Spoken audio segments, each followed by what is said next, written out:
Et bonjour à tous. Donc comme convenu, je reviens vers vous avec la petite vidéo de présentation de mon volant T300 RS avec sa boîte en H et son pédalier 3 pédales, pardon, sur Project Cars. Donc je ne vais pas forcément vous faire une démonstration de Project Cars en tant que tel, parce que je pense que ça ne servirait pas à grand chose et des dizaines de vidéos sont disponibles aujourd'hui sur YouTube. Pardon. Et ce serait forcément inutile, qui plus est, vous trouverez des vidéos sûrement de bien meilleure qualité sur le jeu avec des captures d'écran qui sont tip top. Donc le but forcément n'est pas de vous faire une vidéo de Project Cars, mais surtout de faire une vidéo de présentation du T300 RS ainsi que de sa boîte en H et du pédalier associé. À savoir que malheureusement je suis désolé de la qualité de la vidéo, j'espère qu'elle rendra bien. Faut savoir qu'aujourd'hui je comptais mettre une sorte de GoPro, l'installer, etc. J'ai pas réussi à m'équiper correctement. Donc je ne dispose que de mon petit appareil photo qui va faire la petite vidéo qui est basée là. Et là la vidéo forcément, donc là je l'ai positionné de telle sorte à ce qu'on puisse voir au moins l'écran, le volant et la boîte en H. Évidemment le pédalier c'est beaucoup plus compliqué. Mais en attendant, ben voilà, on aura au moins une petite vidéo j'aurai au moins une petite vidéo à vous montrer, vous faire une petite explication rapide. Et voilà, voir un peu ce qu'il en est. Donc la vidéo, comment on va faire? On va faire deux sessions différentes. Une session avec la boîte en H et une session avec les palettes. Juste un petit peu pour vous montrer le fonctionnement et voir un petit peu ce que j'ai pu apprécier ou pas sur ce jeu. Donc on va commencer donc là, bon, la formule A c'est celle qu'on essaiera tout à l'heure. Donc on va commencer par une boîte. Ah ben voilà, la Ford Focus RS c'est très bien pour la boîte en H. On va faire ça. Alors les paramétrages, je vais vous éviter ce genre de choses parce que ça ne sert pas à grand chose. On va directement attaquer la course. Je vais vous montrer un petit peu comment ça fonctionne. Donc la boîte en H est une boîte 7 vitesses, 1, 2, 3, 4, 5, 6, 7 et la marche arrière qui est là. Je vais vous montrer un petit peu comment fonctionne la gestion de l'embrayage qui est honnêtement très bien faite et bluffante à plus d'un titre. Je vais vous montrer un petit peu pourquoi. On va commencer directement la session et je vais vous expliquer tout ça en temps réel. Donc là, je suis en vue extérieure, donc c'est très bien pour vous expliquer un petit peu et vous montrer ce que je veux vous montrer. Donc, je vous prie à l'avance de m'excuser sur mes capacités de pilote qui sont malheureusement moyennes. Alors, même si l'impression que ça fait disons 5-6 heures de jeu que j'ai eu l'occasion de tester et j'ai vraiment pas eu l'occasion de me montrer à mon avantage dans ces sessions là. Je veux juste surtout vous montrer le fonctionnement de la boîte, etc. Donc on va se mettre une petite ligne droite. Déjà vous montrer comment ça fonctionne. Donc on entend bien le bruit. On entend surtout l'hélicoptère au-dessus, mais bon c'est pas grave. Je vais monter un petit peu le son pour qu'on puisse comprendre. Ah même je suis juste à côté du public, c'est pas de chance, on va se mettre un peu plus loin.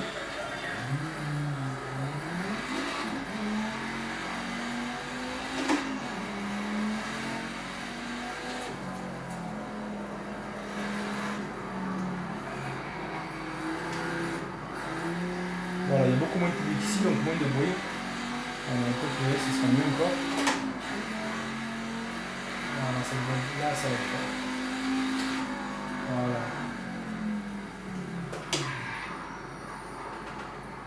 Très bien. Donc là, vous voyez, donc je suis au point mort. Et vous attendez le régime moteur. Je monte un petit peu le son. Donc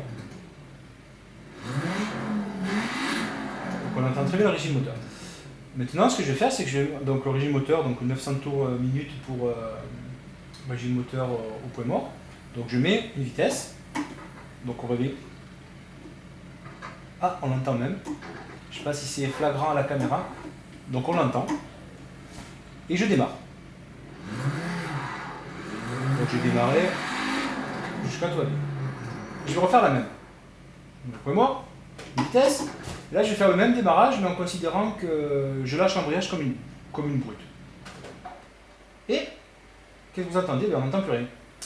Pourquoi? Parce que j'ai calé.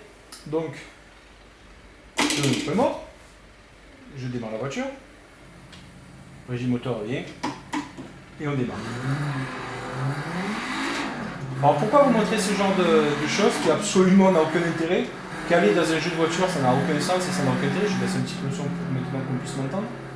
Pour la bonne et simple raison que c'était surtout pour vous montrer à quel point le détail de précision de pilotage. C'est-à-dire que la boîte de vitesse, et l'embrayage est réellement quelque chose qui sert. Ce n'est pas juste un gadget qui est là pour faire joli en disant je débraye, je passe une vitesse. C'est réellement quelque chose qui sert. Autre exemple, je refais la même. Je suis en troisième. Je vais me mettre en seconde. Je passe. Voilà. Je vais passer en seconde sans débrayer. Regardez ce qui se passe. Je me suis mis en seconde. Regardez sur le tableau de bord. J'ai bien le neutre. Ça veut dire que la vitesse n'a pas été enregistrée. Pourquoi? Parce que je n'ai pas débrayé. Maintenant, je refais la même chose. Je me mets au point mort. Je débraye. Je mets la seconde. Et là, la vitesse a bien été enregistrée.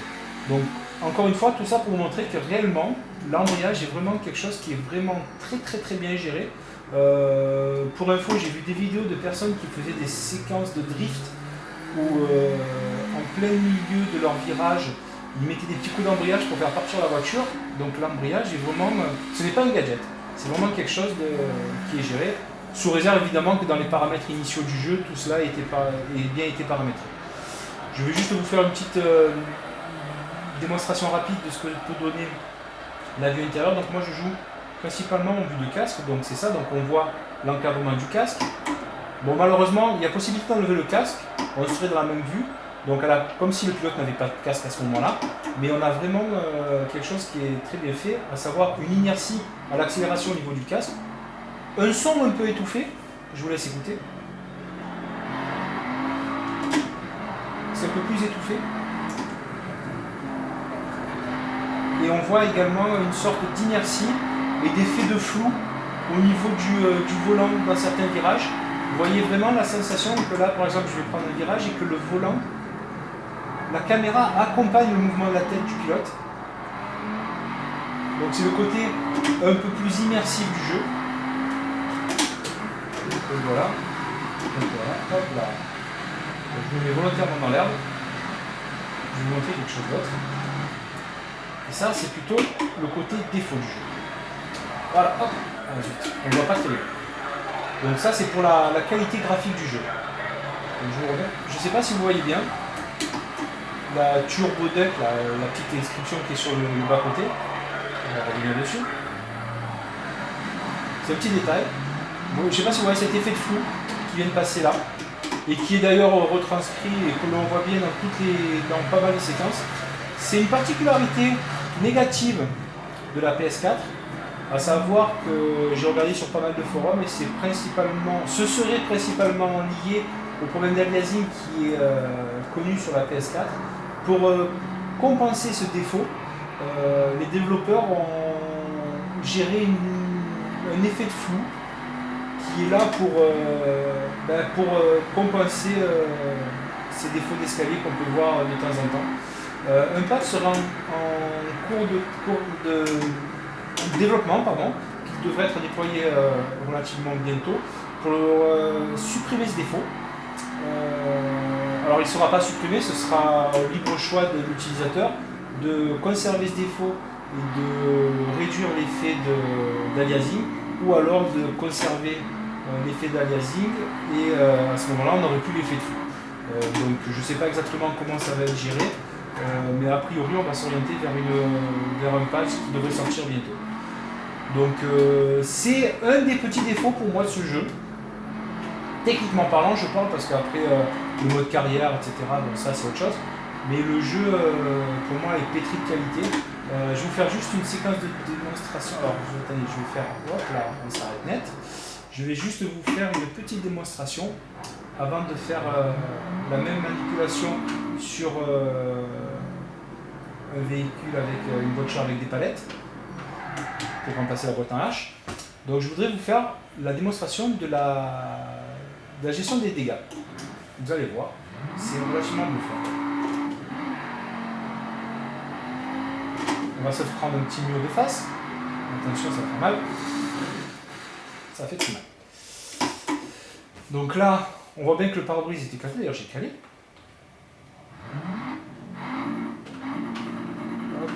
Ouais, c'est bon, je joue. Je sors de la façade. Hop là, et regardez. Donc on voit bien à l'avant le capot qui est complètement détruit. Donc je me mets à l'arrêt, c'est moi. Je sors, je me mets en caméra extérieure. Je freine. Hop, caméra extérieure. Hop là. Et la caméra libre.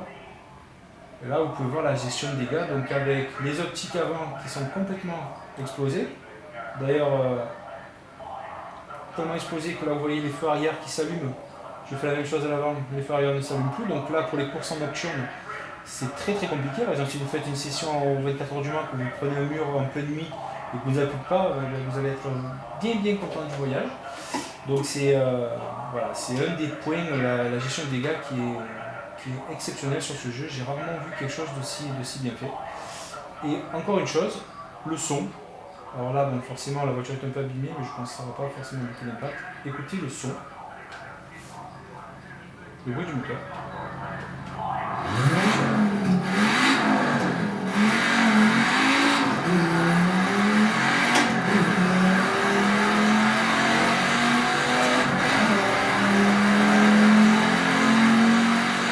Là, vous voyez, je saute parce que là, j'ai plus de direction, vous voyez, je vais tout droit et le volant est complètement à gauche. Donc la gestion aussi des dégâts sur le volant est extrêmement bien faite. Là, je suis tout droit et vous voyez, le volant est à 30 degrés là déjà.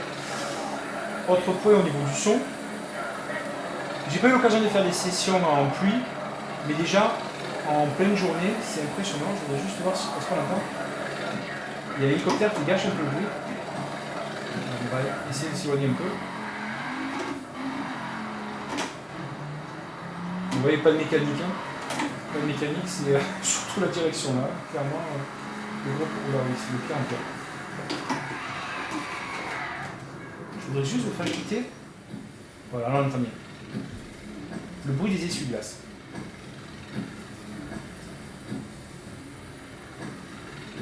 C'est extrêmement bien fait.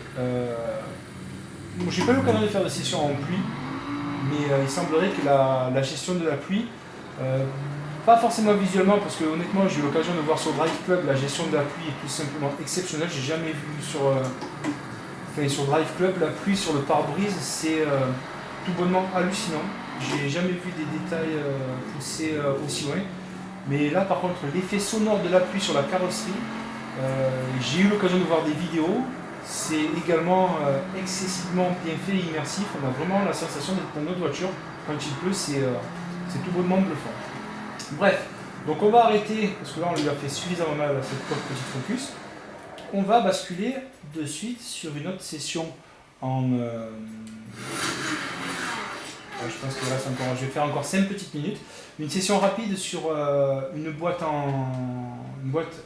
séquentielle, donc avec les palettes. Donc sur les palettes, il n'y a pas de gestion, en tout cas sur la Formule 1, il n'y a pas de gestion de l'embrayage. Il faut savoir que sur la Formule 1, a priori, l'embrayage est automatique. Donc si je passe, je me mets à l'arrêt complet et je me mets une vitesse et je pars, sans débrayer, il n'y a pas de notion il n'y a pas de possibilité de caler. Bref, donc vite, rapidement, une petite démonstration de la Formule 1 sur le même circuit pour vous montrer un petit peu la gestion des palettes, vous expliquer un peu les deltas qu'il y a au niveau de la sensation au volant. Et après, on se quittera sur ça. Donc il doit rester encore, on va faire à peu près 3-4 minutes maximum. On va essayer de s'arrêter là. Donc également, je vais mettre en vue casque. Hop, voilà. Donc la Formule 1, je suis désolé, je n'ai pas beaucoup pratiqué. Je risque de faire quelques têtes à queue. Je m'en excuse par avance. Soyez indulgents, merci. Donc la gestion des palettes. Et plutôt bien fait, bien géré également. La direction est là. Dans le cas de la Formule 1, je pense que c'est surtout l'appui au sol, la taille des pneus, etc. qui fait qu'on est sur quelque chose de beaucoup plus dur. L'impact sur les vibreurs aussi, lui, est beaucoup plus ressenti. Honnêtement, allez, je ne vais pas être excessif, mais le maniement de la Formule 1, vous faites une dizaine de tours avec les paramètres par défaut, je pense que ça peut tirer un petit peu sur les bras, sans forcément non plus trop exagérer, mais on a vraiment la sensation d'avoir quelque chose de physique dans les mains. C'est costaud, quoi. Ça tire bien. Qui plus est, dans les réglages par défaut, moi je n'ai aucune aide au pilotage. Donc tout ce qui est direction assistée, ABS, anti-patinage, etc., je ne l'ai pas. Donc j'ai cru comprendre qu'il y avait possibilité de réenclencher la direction assistée, et même éventuellement sans la direction assistée, il est également possible de jouer sur pas mal de curseurs pour diminuer l'effet de dureté sur le retour de force. Moi, tout est par défaut, là, je n'ai absolument touché aucun réglage, parce que c'est vrai que c'est pas évident à manipuler au premier abord.